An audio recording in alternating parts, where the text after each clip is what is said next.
I want to do another reading. So I was going to do another reading with this Carolyn Myss cards. I love these. They are the Archetype cards and by Carolyn Myss, and they're beautiful. So this is the front of them. And I thought that it would be fun to do a card reading, just picking one card since we've moved into the Saturn Jupiter conjunction in Aquarius, and I thought it'd be fun to pick a card and see what comes out as far as contemplation in regards to this transit. Just to give you a little bit of information about it, because there's a lot to talk about with Saturn, Jupiter, and Aquarius, and there's really a lot to talk about with any transit, but the Saturn and Jupiter energy in Aquarius is really about expanding the mind and then grounding those ideas on the earth plane. Saturn is a earth sign, so it's really about being embodied on the earth and actually doing the work to bring our ideas on the earth plane. And Jupiter expands whatever it touches, so it expands the mind. So these two together actually work really nicely in Aquarius, and I'm super excited about this transit. If you've been following me, you know, because I've talked about it a lot. I'm sure any astrologer that you might be tuning into is talking about it a lot. So anyways, one of the things that's interesting about this Jupiter-Saturn conjunction as well is that these two are starting a planetary pair cycle. So these two planets will spend, because they're conjuncting, and it's interesting because they're conjuncting at the 0 degree mark of Aquarius, which is super special because it's the birth of Aquarius, right? It's the beginning degrees of Aquarius, the first degree of Aquarius. So this is actually also significant. It's a 20-year cycle together. And then also this really sets off a 200-year cycle in air signs. So this is all about expanding the mind, expanding our thoughts, expanding our ideas. And so this is also about bringing those ideas onto the earth plane because it is Saturn. So, you know, like I said, Jupiter expands, Saturn really brings the heaviness. It's really about bringing it onto the earth plane. And so also what's interesting about this particular conjunction is that Jupiter is going to go super quick through Aquarius. It's even going to reach Pisces. Jupiter tends to spend 1 year in each sign, and this time Jupiter is going to zip through the Aquarius energy. And I believe, let me look, because I believe it's in May that Jupiter goes into Pisces, which is really quite quick. May, where are we? May, I think it's May. Yeah, May, I believe it's May 14th. It goes into Pisces, and I'll talk more about that at another time and also give more details about it. But anyways, it's gonna move into Pisces, and then it'll retrograde back into Aquarius, and then it'll quickly move back into Pisces. So I really think that this, you know, because it's also going into Pisces so quickly, I think that it really brings in the flavor of the collective as well. So Pisces is the last sign of the zodiac, and it's really about the collective. It's about really the culmination of the entire zodiac. And of course, that means the collective energy. So this is likely to be really, the idea is to ground the ideas in the collective for the collective highest good, and, you know, even bringing spiritual ideals onto the earth plane. So again, with all of this that I'm saying, I mean, we could elaborate on that, all of it, like much more deeply, but that's just what comes off the top of my head, and this will probably give me some inspiration to do some more posts and things like that actually go deeper into these ideas. So anyways, I'm gonna go ahead and get the cards shuffled. So my intention here is really to just have guidance from the highest vibrational energies, the highest vibrational being and source energy, guidance through source energy to create, to find a card, to find the card that would be helpful right now, not only to me, but also to anyone who might be influenced or watch this video. So let's see what the card has for us to contemplate about this conjunction and the energies that are present with the conjunction of Saturn and Jupiter in Aquarius, 0 degrees. Let's see what comes up.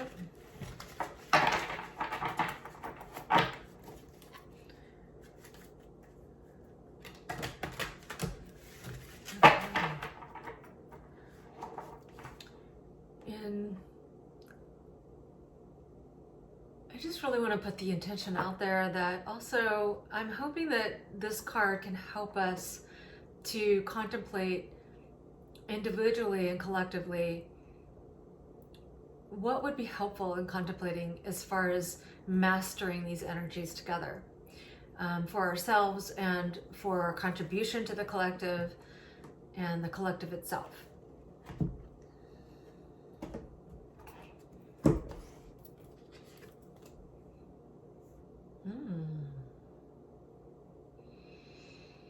Virgin.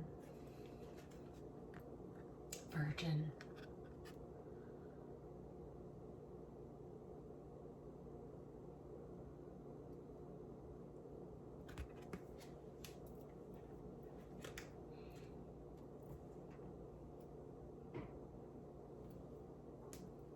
All right, I'll be right back.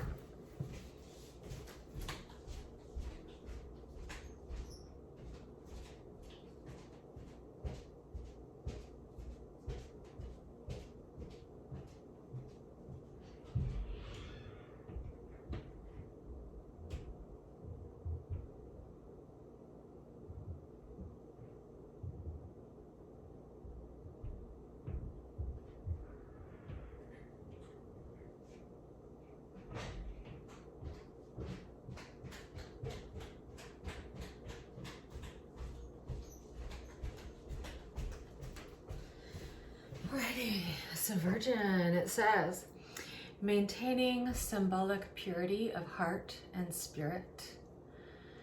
The shadow attribute is fear of intimate union. Interesting. So this card very much reminds me of Virgo, and you know, Virgo is the Virgin, which means that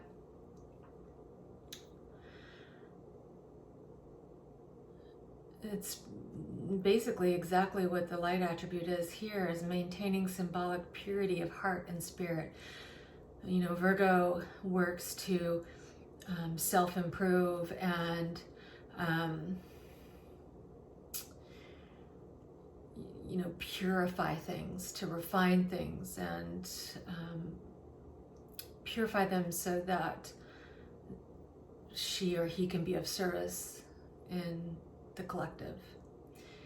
So I'm going to read what this says in the book.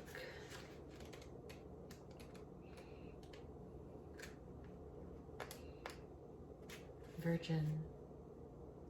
Associated with purity, applied primarily to young women, needs to be explored symbolically as a pattern that represents not only purity, but also the beginning point of creation, as in bringing forth virgin ideas. The shadow virgin manifests as prudish, disgust with or fear of genuine sensuality, resisting sex not to save your energy for other endeavors, but because it seems inherently repellent, or as reluctance to lose your innocence in any way. And she says, see if you have consistently preserved your vital energies for artistic or spiritual pursuits. So this definitely is interesting because this is really about, and the way I would interpret it anyway, is this is really about really bridging our ideas onto the earth plane. One of the challenges with Aquarius is that Aquarius energy can just really be in the mind. It's an air sign and it's fixed, so it can just keep circulating in the mind, and our ideas can just keep circulating in the mind. And there's a natural square to Taurus and Scorpio in the zodiac. So the square is where we're challenged to actually not keep looping in the same energy, but to actually being challenged to actually moving it beyond that loop and into, like for this, Taurus, on the earth plane. So bridging the ideas on the earth plane. And then Scorpio, you know, it talks about sexuality and sensuality. So it's really about birthing ideas, because sexuality isn't just sex with other people. It can be utilizing the sacral energies or sex energies for your own creative endeavors. So this is really about like engaging your male and your female, whether that's inner or outer, but being whole and utilizing that sexual energy, embracing the sexual energy to actually create in the world from the ideas of Aquarius. Because Aquarius is a high vibrational energy where it's able to innovate, it's able to look outside the box and think outside the box and actually be able to understand far-reaching ideas. But they're so far-reaching that sometimes it can be a challenge to actually birth them on the earth plane. And so there's the loop, and the fixed energy is like it just like loops and loops and loops in the mind, and then you go nowhere with it. And it's like, it's great because you're brilliant, but how do you actually bring it into the earth plane? And this is where, you know, Aquarius is the sign of the scientist and the innovator, the inventors, and super, super highly intelligent people. But it can also, it can be where that energy never really, it doesn't get utilized on the earth plane. And it also can cut you off from the emotional energy of Scorpio. And Scorpio and the emotional energy there is how we actually evolve. It's ruled by Pluto. It's the sign of the soul. So it's like, this is where we want to be evolving. And we want to be evolving in the body, right? Emotionally and in the body. So we can have an idea of all these great, brilliant ways of evolving, but it's not really evolving unless you can actually evolve the soul on the earth plane. And so that's the challenge there. And, you know, as far as the Virgin goes, I just think that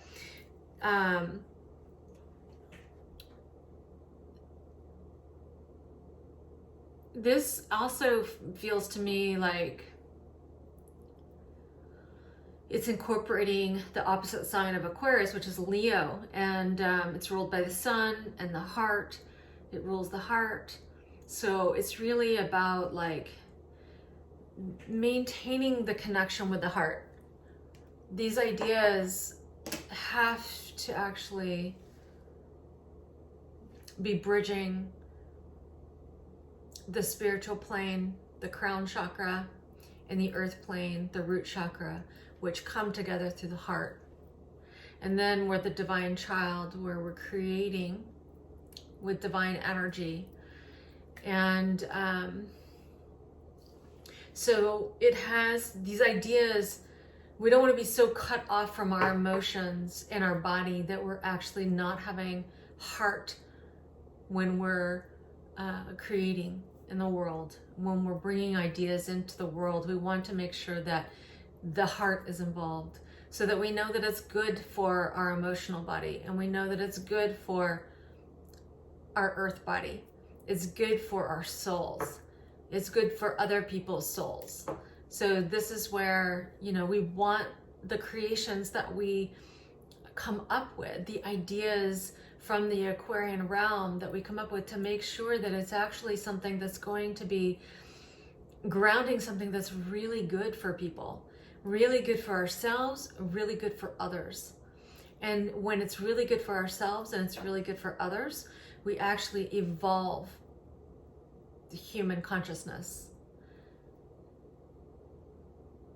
So I hope this is helpful. I think it's helping me for sure. I love this, and let me know if you have any other ideas on how you would interpret these energies that I'm talking about, or this card, the Virgin card. Let me know what you think.